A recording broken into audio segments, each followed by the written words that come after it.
Hey guys, it's Sasha. Every investing article and YouTube video out there seem to repeat exactly the same thing. Share dilution is bad. When a company issues more shares, it reduces the value of the shares that you hold, and that's a really bad thing. Here is something that you need to know. This is really important. They are wrong. This is not true. Share dilution is great for your investment. And in this video, I am going to explain exactly why that is the case, and I'll show you why in numbers towards the end, so make sure you stick around. First off, really quickly, what is share dilution? Share dilution is when a company issues new shares on top of the ones that already exist. There are a number of different ways in which this happens and reasons why it happens, but here are the two most common ones. The first is the company needs to go and raise capital. This, after all, is the whole reason why the company's gone public in the first place, to make it easy to go and raise capital when needed. And the second is through employee compensation in the form of options and shares. So the argument that is presented every time is this. If a company has 100 shares and the company is worth $1,000, then each share is worth $10. If this company then issues 100 more shares, then the total number of shares is going to be 200. And now the total value of $1,000 is divided by 200 shares, and each share is now only worth $5. So your share has depreciated in value. The good news is that the math here is wrong, and I'm amazed how many people out there just repeat the same mantra, they repeat the same thing without trying to actually understand it. And it's not very complex. If this company has 100 shares that are worth $10 each, and then goes and issues 100 new shares, then those 100 new shares generally have to be bought by somebody.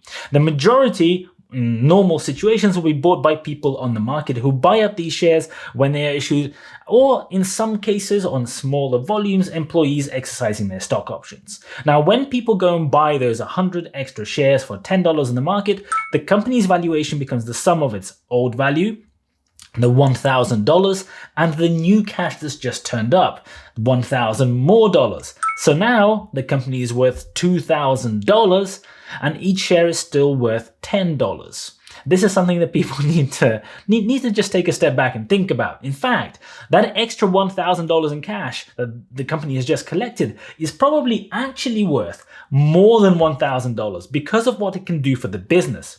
The extra cash in the bank improves the asset to liability ratio. It can reduce the cost of credit lines and the cost of borrowing. It can allow the company to invest in more growth. It can fast track reinvestment in the business. It can increase the company's spend on research and development, fast track a lot of new innovation, build new facilities. All of these things potentially the company maybe could not do before that money turned up. So in a typical valuation of a business, you would probably increase your valuation by more than that extra amount of cash the company just collected. So in actual fact, the share price may well go up rather than down in one of these scenarios.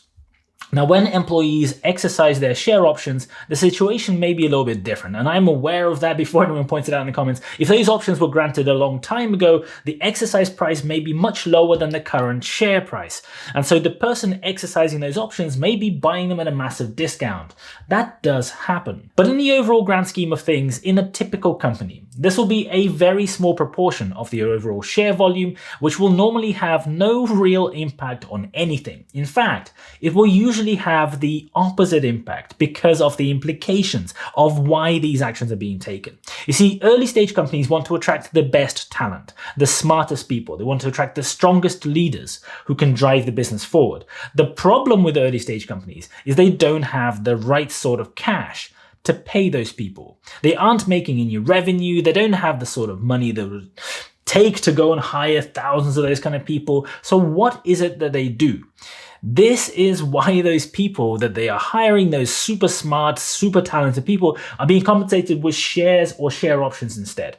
It gives the company the ability to pay somebody with money based on the company's valuation in 5 years' time instead of cash up front. And this is good if you're an investor in the business because it means two things. It means that the company is smart with managing their cash. They are not collecting huge funding rounds and then spending it all on paying ridiculous salaries and fancy offices. And trust me, I have seen a lot of those kind of startups from having worked with lots of financial startups in the UK and abroad. You don't want to invest in those kind of companies. From my perspective, I like investing in a company that understands how to run itself properly and understands how to keep cash tight early on, because that is a good thing. And the second thing that is good is because these super talented, super smart people who have come into the business got those shares or share options, they now have skin in the game. If the company does well, those people also do well. And they do well disproportionately if the company does particularly well. So if they can go and put in that extra effort, go and spend extra time or extra thinking on how to make things work, if they can push that needle even more, if they can sleep on the factory floor, if that's what it'll take, they will go and do it. They aren't just collecting a paycheck every month where it doesn't really matter if they work hard or not. So the company goes and gets to hire those people who otherwise would be out of their price range, who otherwise they would not be able to hire. And they not only get to do that, they also get to motivate them to work hard at the same time. That is a huge bonus.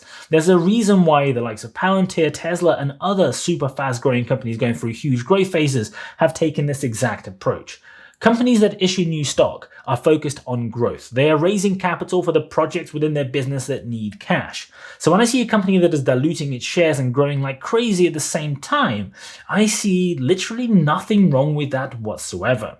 Mature companies that have limited growth potential and are stagnating will often be the ones buying back shares instead. So it is sort of like a good sign, in my perspective, when I'm analyzing a company. Anyway, sometimes people will say that these extra shares are bad because the earnings per share reduces, and as a result, so does the valuation, because some people do all of their valuations based on a fixed multiple of past earnings. The problem here is not in the reduction in the earnings per share. The problem is with using extremely basic ways of valuing a company that will never properly value a growth stock.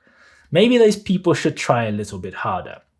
But here is the bit that you've been waiting for, the numbers that really matter, because I'm going to explain this in a really simple way, but I think some people might find kind of refreshing. Imagine you hold the stock of a company that is valued at, make up a random number, $700. Your target price for that company is much higher. You think that the shares should be worth, I don't know, $1,800. And at this point, the company goes and issues some new shares to raise capital. This is the point where a lot of investors will get angry. They'll say that their shares are being diluted, and on the surface, they are right.